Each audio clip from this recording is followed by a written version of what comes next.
Welcome to the podcast of MotorWeek, television's original automotive magazine. MotorWeek is made possible by TireRack.com, RockAuto.com, State Farm, and WeatherTech. Here's your MotorWeek podcast host, Brian Robinson. Hello and welcome to MotorWeek Podcast number 166. Around the table with me today are the twins. Ben Davis and Greg Carlos. Thank you, temporary host. Pull out all the stops on podcast day. And our video producer / editor and podcast producer, Joe Lago. Thanks for having me. Thanks for joining us, Joe. Looks like we'll have the usual rundown of road test cars, look at Frankfurt Motor Show, lightning round, viewer question, all the usual stuff. I guess we'll just kick it off with Frankfurt Motor Show. Our usual host, John Davis, is over there right now, but we'll try and give you the highlights from our locale here in Maryland. Anybody see anything that sticks out? Well, if you go to motorweek.org, we have a recap on there as well. And to me, the big thing that stuck out, it was kind of, I don't know if the message was intentional, but it was like Europe saying, we don't care what America does. We're going full autonomous, full EV, hybrid. It was a tech fest.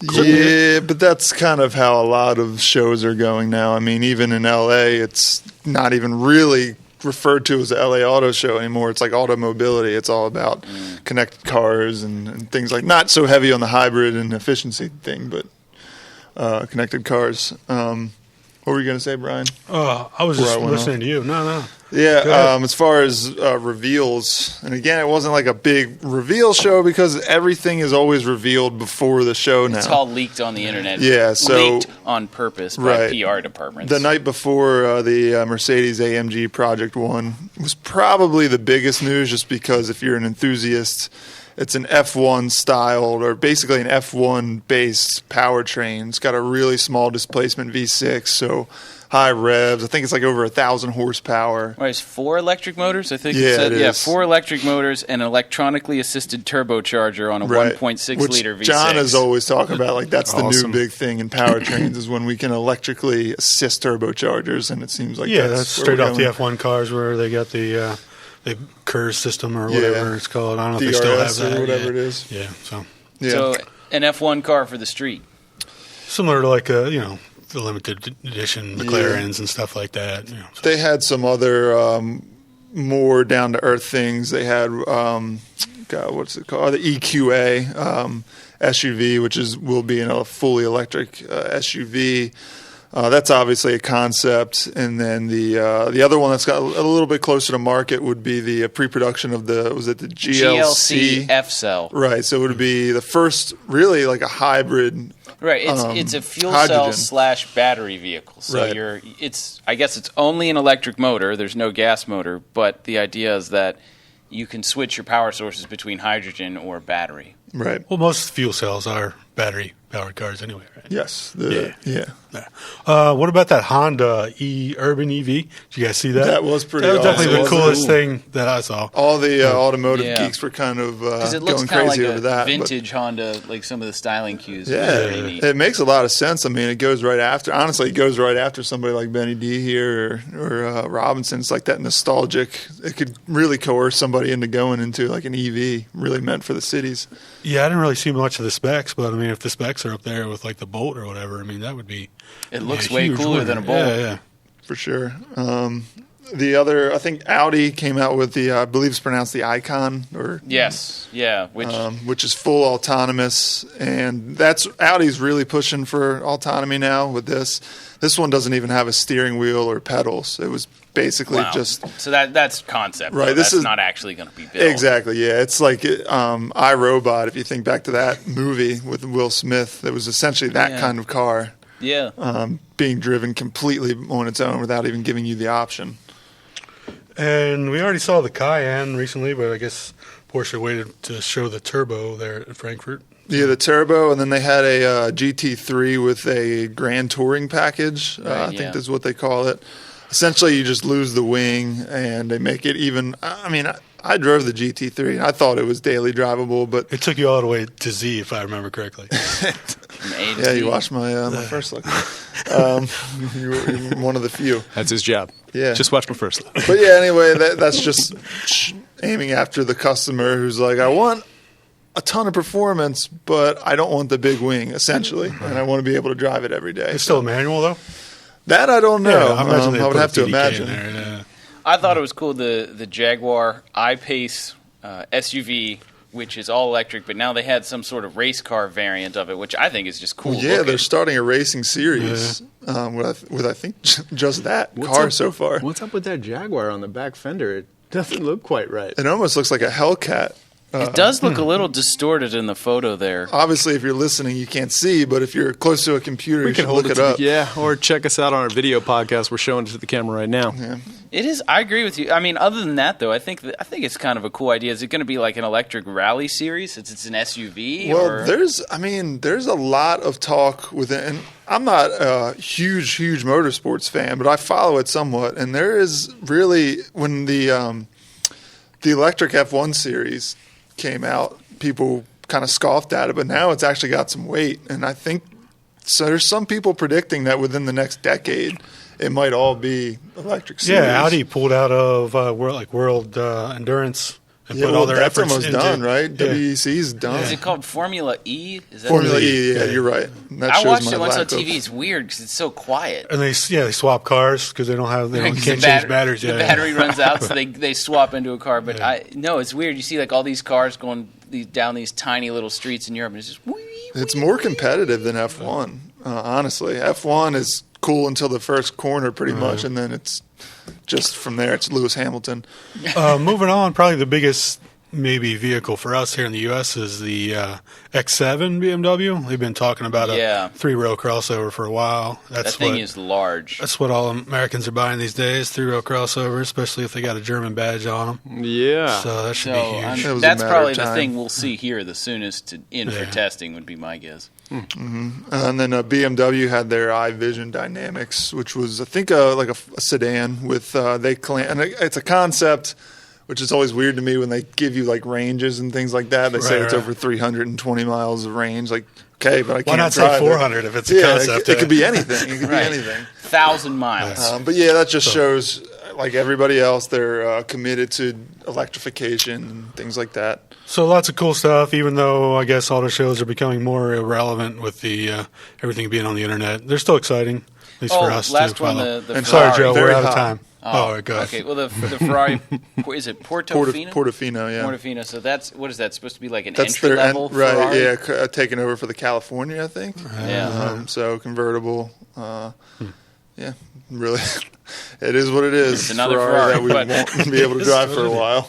Yeah. So, anyways, Moving on, recent road test that we did was the Dodge Challenger SRT Demon. Probably one of the biggest cars as far as this year. People looking forward to. It's a beast. I guess I'm the only one that driven it. Is that correct? Yeah, solid footage though.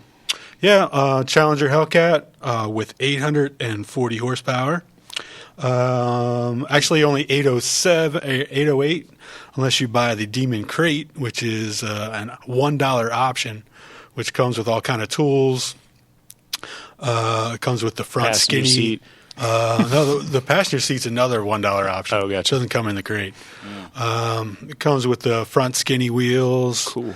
And it comes with an ECU that allows you to reflash the computer to run on 110.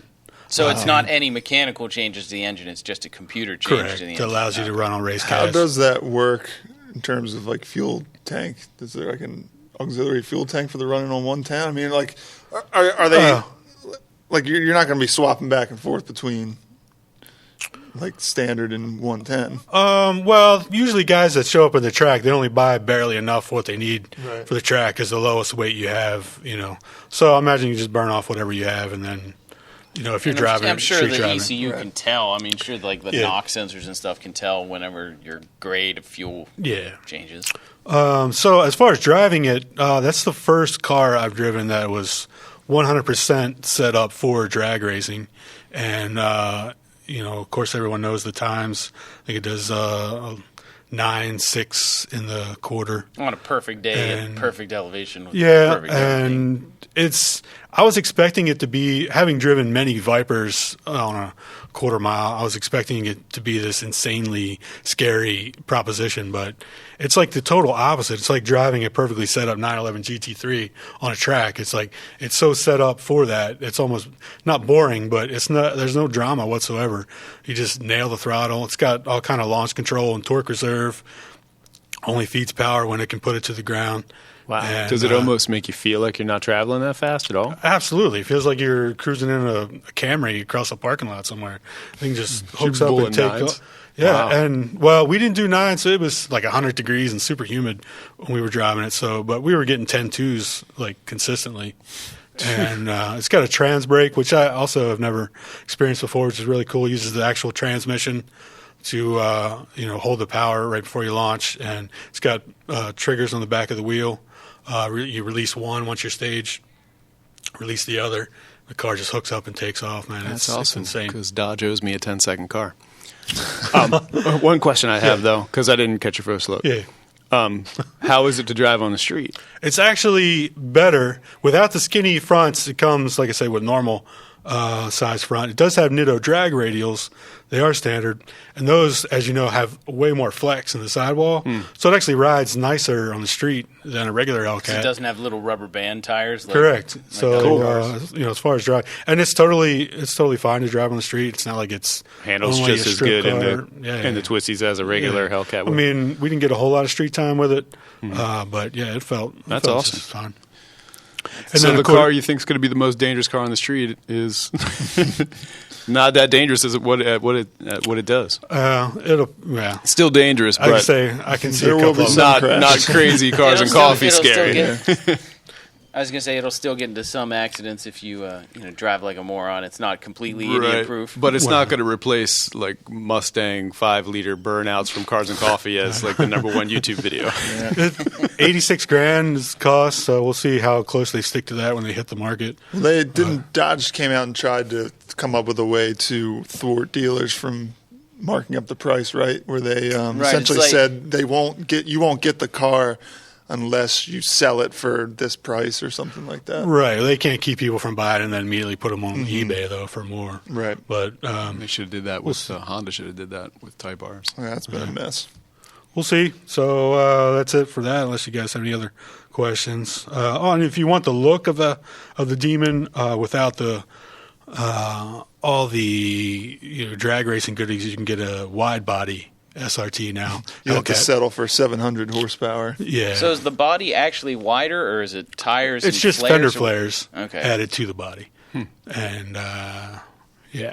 Okay, so it's just the look, and then there's going to be some guy that makes a clone and takes it to car shows and tells everybody it's a Demon, but won't open the hood to show people, right? Well, it's got a totally different hood on it, so. I wonder what would happen if somebody tried to flash an ECU on a regular Hellcat with the Demon ECU flash. There's way more to just to make the Demon engine than just an ECU. Sure. All the internals are all new. The heads are tweaked.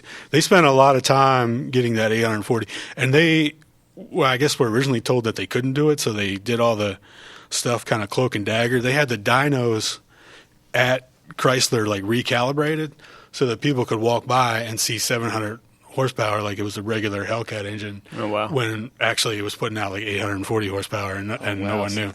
So it wasn't until they had that thing like completely ready till they kind of got approval to actually do it. But wow, it's kind of like how you got to do things sometimes. Yeah. Easier to ask forgiveness than permission, right? Yeah, leave that alone. We'll move on. Sorry, too soon. Equally exciting car. I guess it would take like. Well, go ahead, Joe. No, sorry. I was going to say it would take like 4 of them to equal the horsepower of the Demon, but the Mazda Miata RF. Cool. I didn't spend a whole lot of time in that one, so someone else please jump in. Yeah, Greg and I did. We took it to Dominion. Beautiful car. Fantastic the way the top works, and I haven't been taken aback by a car like the looks of a car like that in a long time. Having said that, on the track, it gets boring pretty fast just because if you're tracking it, it could use another 50, 60, 70, 80 horsepower. Right? So I found myself getting bored and purposely throwing it into corners too hot just to get some oversteer going. I saw the footage. And then it was really hard to recover once I did that. I saw took that it off the footage track as well. a couple times. But it did make it a lot more interesting. Great everyday car, though, no doubt. Yeah, I really came away impressed with it. I thought I liked the standard Miata, but the RF is one that I'd probably go with. It looks Really? phenomenal. Yeah, I think, honestly, just from the look standpoint, I think it looks better. It was a gorgeous car. The only problem I had is, I mean, with that top, if you lose some visibility out of the side, and you kind of miss that when you're backing out. And this one didn't have a backup camera.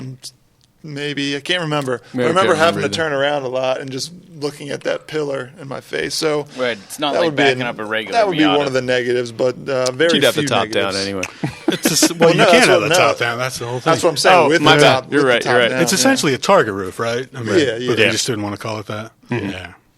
Well, you don't have to take it out yourself, so it's technically Well- a retractable hardtop. Well, the Port 911 Targa, you don't take out yourself, right? You got a good point there. Yeah. But that Targa script looks so cool at Porsche, they just couldn't call it something else and get rid of that. You know? I did the road test for it, which airs on MotorWeek, I think, next week. And yeah, I agree. It's a great looking car, but then when I saw the price tag, I thought, I don't think I like the regular Miata so much. I don't know if I would spring the extra money. I just think it's such a good car, and I don't know that the fabric top, being able to do it one handed and have it all the way down and that extra visibility.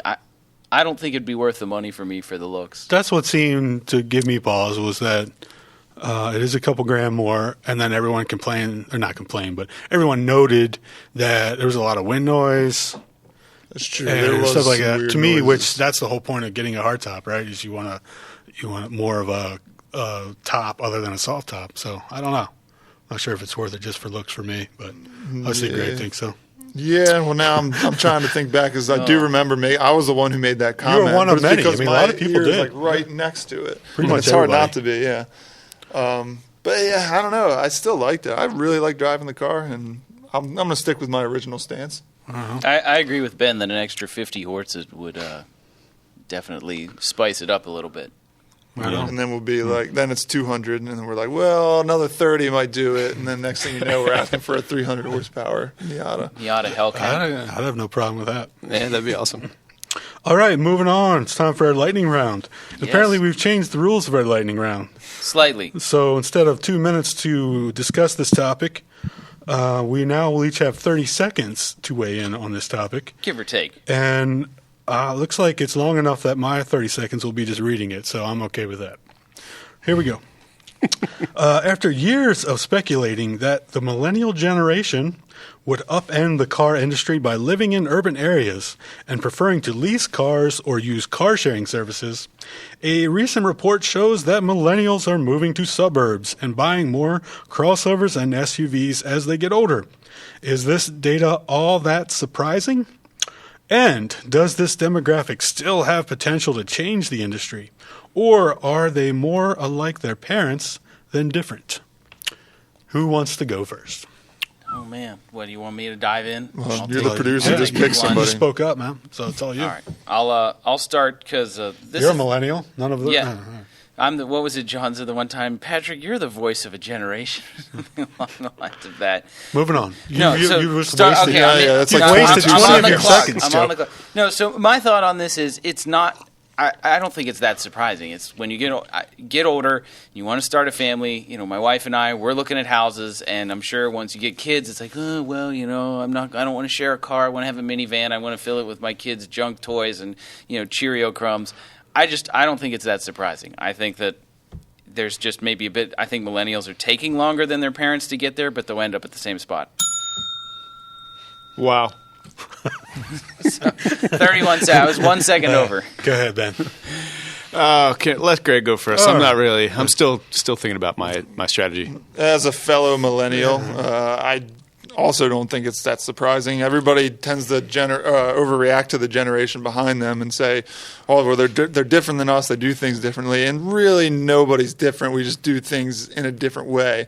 But now I'm going to go ahead and take what I just said and use it on the generation behind me, because they are not driving, actually. And millennials are old enough now to have their license for quite some time and move out to the suburbs. So I think the next generation really is the one that will be the biggest change on the industry.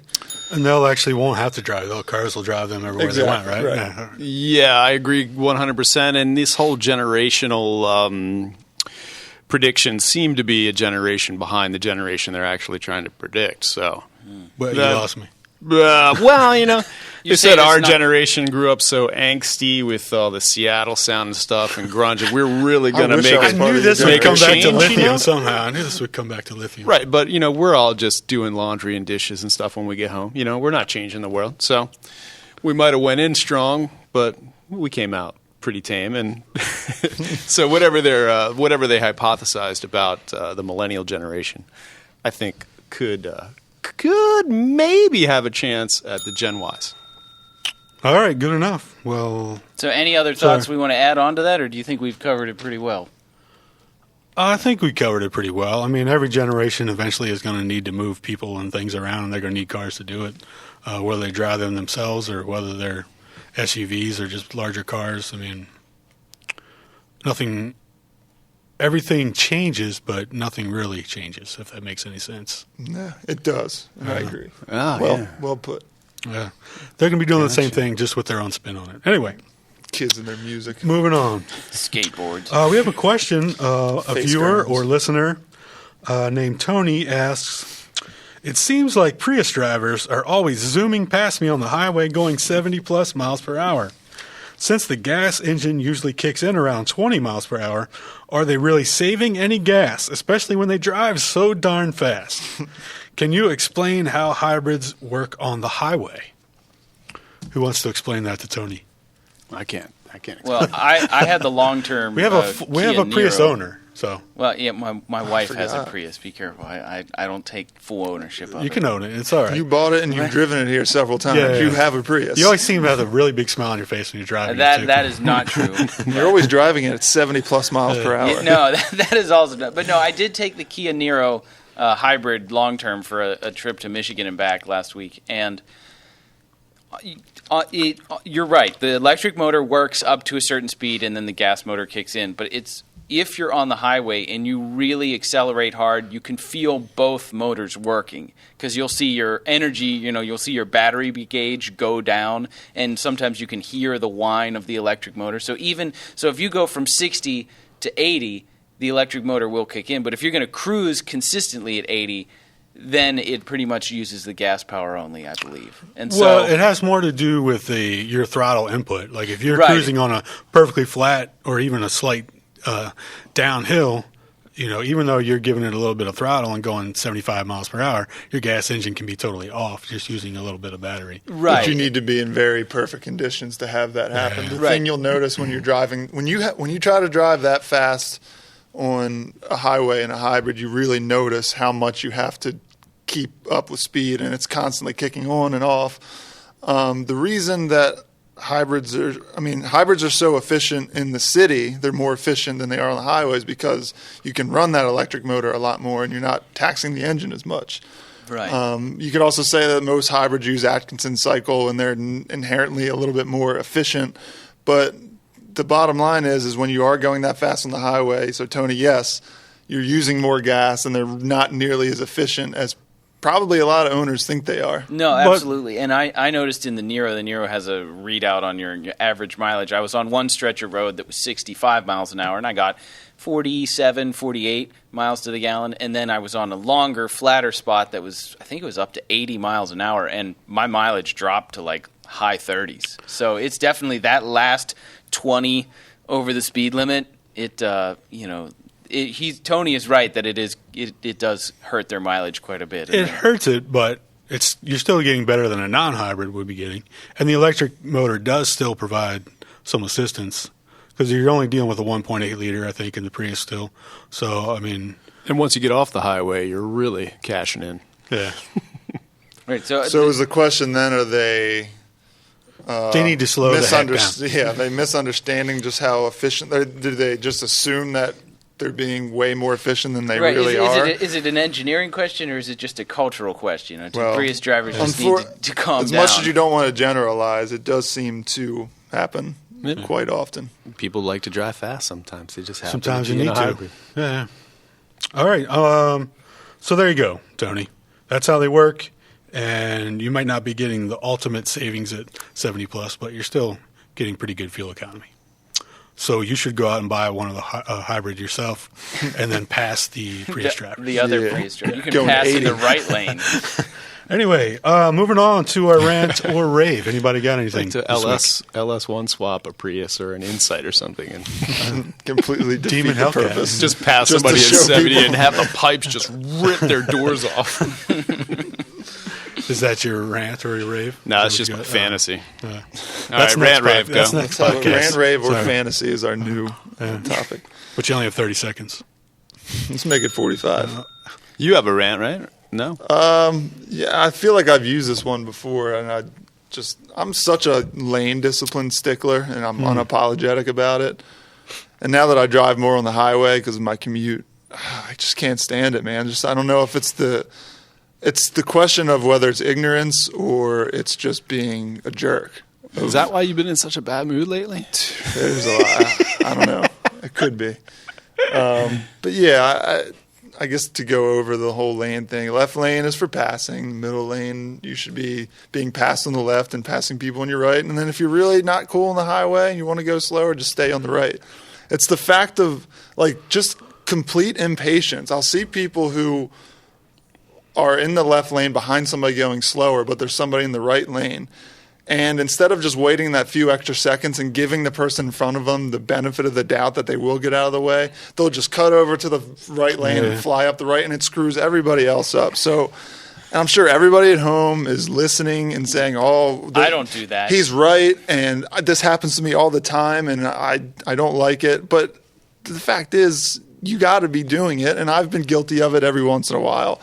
But if you don't want to be mad on the road, be mad at other drivers, you got to just bite the bullet sometimes and accept that I'm going to be going a little bit slower for a couple of seconds, and then I'm saving everybody else on the highway. Do they even teach, though, in driver's ed? That's now? what I don't know. Yeah, I don't even know. People I learned talk it from to my don't even parents. know about it. Yeah, it's like they just see 3 lanes, they drive whichever one they want to drive in. And then you become the jerk if you're trying to get out of the way and somebody tries to get to your right and you're actually trying to get out of the way so they can pass you on the left, Right, then they get mad at you. Yeah. Because you're trying to get out of their way, Yeah. and they can't wait the 2 seconds for you to change lanes. Yeah, Not to localize it, but you're talking about Route 70, right? Yeah, It's got because Route 70 is the worst ever for that, it is. and it's just absolutely the rules don't apply to Route 70. Well, I wonder if it has something to do with that kind of long, straight, cutting across the country kind of road where you can easily get into a trance. Right, on and that it's only road. 3 lanes wide anyway, right? It's closer to Baltimore. It starts at 2, and then Right. once you get out past people probably don't know what I'm talking about, but Mount Airy, then it turns into 3 lanes. yeah. Having just been in Europe a couple weeks ago, Oh, I love it. it's like just seeing the lane discipline over there. It's amazing. It's it really can work, people. You just Right. need to. I think we need to do a better job of teaching it and applying it. Better driver's ed. Wouldn't it be definitely awesome if there was some? Oh, I'm sorry to cut you off, but It's just you know how you see road signs that say, see something, say something, blah blah blah blah. blah. Oh. Just an should start instructional doing that. road signs. No, we should start saying something when we see something. No. Oh, you mean road signs stay It's going to be slower it's gonna traffic go to the from right? see something Yeah. to tweet What about it. What if you saw a big Signs. sign that spanned every lane that told you what these lanes are for, every 15 miles or so? That's a good idea. That's Just the a only nice way little- anybody's yeah, going they to do. Every once in a while, you'll see a road that says slower traffic, keep right, but they're very small. And Nobody Yeah. ever wants to Right. admit that they're the slower True. traffic. I like Ben's idea. That actually makes a lot of sense. big yellow sign, boom, boom, boom. And then you got to insult people too. Especially on 70 would really benefit from that. Idiot, move over, or just you really, you just got to hurt people's feelings. I think. Right. And then that'll I'm get sure to we've them. done that enough already today, so we better wrap this thing up. Well, here, we need to have a little rave. One last thing here. What? Ben was You got showing it? me this, Oh. this Z28 has real carpet It inside. does, isn't that It's crazy? You actual said real carpet. carpet or just No, it Okay, well, it's like it's felt. kind It's like of felt, but but- it's got some And texture. but it's to got it. an actual spare tire in the back too. So here, let's If you're watching the video podcast, we'll give you a tour of the. That thing has been beautifying my desk for a week. We need now. like a little Lego guy to demonstrate do everything in John there. stand A miniature John Davis. rotisserie. Oh, yeah. So check out the underside there, too. So, anyways. So while you're checking that out, we'll just thank all of those involved with our podcast, producer Joe, audio Jim Bigwood, and of course creator Bob Mixter. Tune in next time where hopefully our host John Davis will be back in charge of things, and we will see you then. We'll see you another time. You've been listening to the podcast of MotorWeek, television's original automotive magazine. MotorWeek is made possible by TireRack.com, RockAuto.com, State Farm, and WeatherTech. For additional information on podcasts, videos, and showtimes, visit our website at MotorWeek.org. And watch MotorWeek, television's longest-running automotive magazine series each week on your local PBS station.